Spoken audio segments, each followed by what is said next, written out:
Hi hello friends, welcome back to my channel. ಎಲ್ಲರೂ ಹೇಗಿದ್ದೀರಾ? ಇವತ್ತು ನಮ್ಮ ಮನೇಲಿ ಚಕ್ಲಿ ಮಾಡ್ತಾಯಿದ್ದೀವಿ. ಸಾಂಪ್ರದಾಯಿಕವಾಗಿ ಚಕ್ಲಿ ಮಾಡೋದು ಯಾವ ಥರ ಅಂತ ತೋರಿಸ್ತಾ ಇದ್ದೀನಿ.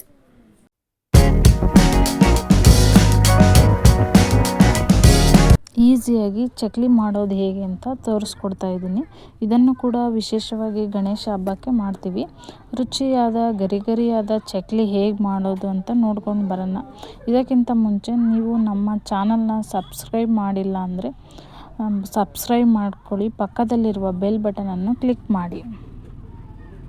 ಯಾವ ಥರ ಮಾಡೋದು, ನಾವೇನೇನು ತೊಗೊಂಡಿದ್ವಿ, ಏನೇನು ಹಾಕಿದ್ವಿ, ಚಕ್ಲಿ ಮಾಡೋಕ್ಕೆ ಏನೇನು ಯೂಸ್ ಮಾಡಿದ್ವಿ ಅಂತ ತೋರಿಸ್ತಾ ಇದ್ದೀವಿ ನೋಡಿ. ಇಲ್ಲಿ ಮೊದಲಿಗೆ ಅಕ್ಕಿ ಹಿಟ್ಟು, ಸ್ವಲ್ಪ ಜೀರಿಗೆ, ಸ್ವಲ್ಪ ಅಜ್ವಾನ, ಕಡಲೆಪುಡಿ ಮತ್ತು ಖಾರದ ಪುಡಿ, 1 ಕಪ್ ಅಷ್ಟು ಎಣ್ಣೆನಾದರೂ ಹಾಕೋಬೋದು, ಇಲ್ಲ ತುಪ್ಪನಾದರೂ ಹಾಕೋಬೋದು. ಸ್ವಲ್ಪ ಬಿಸಿನೀರು, ಸ್ವಲ್ಪ ನೀರನ್ನ ಬಿಸಿ ಮಾಡ್ಕೋಬೇಕು.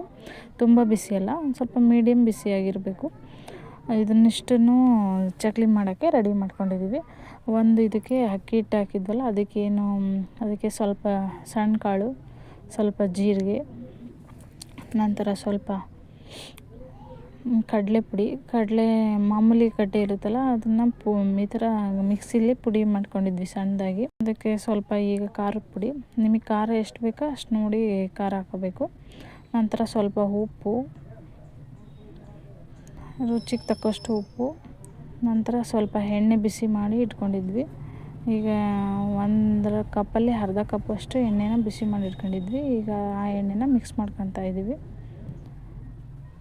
ಅದನ್ನು ಚೆನ್ನಾಗಿ ಮಿಕ್ಸ್ ಮಾಡ್ಕೋಬೇಕು. ಅದು ಎಣ್ಣೆ ಬಿಸಿ ಇತ್ತಲ್ಲ, ಹಾಗಾಗಿ ಚಮಚದಲ್ಲಿ ನಿಧಾನಕ್ಕೆ ಉಂಡೆ ಆಗುತ್ತೆ ಬಿಸಿ ಎಣ್ಣೆ ಹಾಕಿದಾಗ. ಸ್ವಲ್ಪ ಹಂಗಾಗಿ ನಿಧಾನಕ್ಕೆ ಮಿಕ್ಸ್ ಮಾಡ್ಕೋಬೇಕು.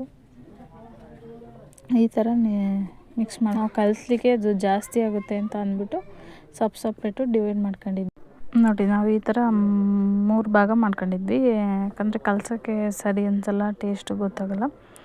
ಎಣ್ಣೆನ ಸಪ್ರೇಟ್ ಏನು ಡಿವೈಡ್ ಮಾಡಿದ್ವೋ ಒಂದೊಂದಕ್ಕೆ ಎಣ್ಣೆ ಹಾಕೊಂಡಿದ್ವಿ ನೋಡಿ. ಎಣ್ಣೆ ಇಷ್ಟು ಬಿಸಿ ಆಗಬೇಕು. ಈ ಹಿಟ್ಟಿಗೆ ಹಾಕಿದ ತಕ್ಷಣ ಬಬಲ್ಸ್ ಬರಬೇಕು ಎಣ್ಣೆಯಲ್ಲಿ. ಇಷ್ಟು ಬಿಸಿ ಆದರೆ, ಎಣ್ಣೆ ಇಷ್ಟು ಬಿಸಿಯಾಗಿರೋ ಎಣ್ಣೆ ಹಾಕಿದ್ರೆ ಚಕ್ಲಿ ಗರಿಯಾಗಿ ಚೆನ್ನಾಗಿ ಬರುತ್ತೆ ನೋಡಿ. ನಾವು ಯಾವ ಥರ ಮಿಕ್ಸ್ ಮಾಡ್ಕೊಂಡಿದ್ವಲ್ಲ ಹಿಟ್ಟೆಲ್ಲ, ಅದನ್ನು ಸ್ವಲ್ಪ ಬಿಸಿನೀರು ಹಾಕ್ಕೊಂಡು ಈ ಥರ ಚೆನ್ನಾಗಿ ಮಿಕ್ಸ್ ಮಾಡಿ ಅದನ್ನು ಈ ಥರ ನಾದ್ಕೋಬೇಕು. ನೀರು ಸ್ವಲ್ಪ ಬಿಸಿನೇ ಇರಬೇಕು, ತಣ್ಣೀರಲ್ಲಿ ನಾದಬಾರ್ದು. ಬಿಸಿ ನೀರಲ್ಲಿ ನಾದಿದ್ರೆ ಚಕ್ಲಿ ಟೇಸ್ಟು ಚೆನ್ನಾಗಿರುತ್ತೆ. ಸ್ವಲ್ಪ ಹಾಕಿ ಈ ಥರ ಮಾಡಬೇಕು. ನಮ್ಮ 2 ಥರ ಚಕ್ಲಿ ಮಾಡಿದ್ವಿ. ಒಂದು ಸಪ್ಪೆ ಚಕ್ಲಿ, ಇನ್ನೊಂದು ಖಾರದ ಚಕ್ಲಿ ಮಾಡ್ಕೊಂಡಿದ್ವಿ. ಇದು ಈಗ ತೋರಿಸ್ತಾ ಇರೋದು ಸಪ್ಪೆ ಚಕ್ಲಿ. ಇದನ್ನು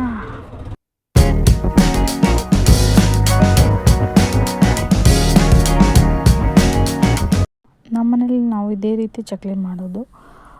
ಒಮ್ಮೆ ನೀವು ಈ ಥರ ಟ್ರೈ ಮಾಡಿ. ಅದರಲ್ಲೂ ನಾವು ವಿಶೇಷವಾಗಿ ಗಣಪತಿ ಹಬ್ಬಕ್ಕೆ, ಗಣೇಶನ ಹಬ್ಬಕ್ಕೆ ಇದೇ ರೀತಿ ಚಕ್ಲಿ ಮಾಡ್ಕೊತೀವಿ. ಟೇಸ್ಟು ತುಂಬ ಚೆನ್ನಾಗಿರುತ್ತೆ. ಚಕ್ಲಿ ಜೊತೆ ಸ್ವಲ್ಪ ಕೋಡ್ಬಳೆನೂ ಮಾಡಿದ್ವಿ. ಒಮ್ಮೆ ನೀವು ಈ ಥರ ಟ್ರೈ ಮಾಡಿ, ಟೇಸ್ಟ್ ಹೇಗಿರುತ್ತೆ ಅಂತ ಕಮೆಂಟ್ ಮಾಡಿ. ನಮ್ಮ ಚಾನಲ್ನ ಸಬ್ಸ್ಕ್ರೈಬ್ ಮಾಡ್ಕೊಳ್ಳಿ. Thank you.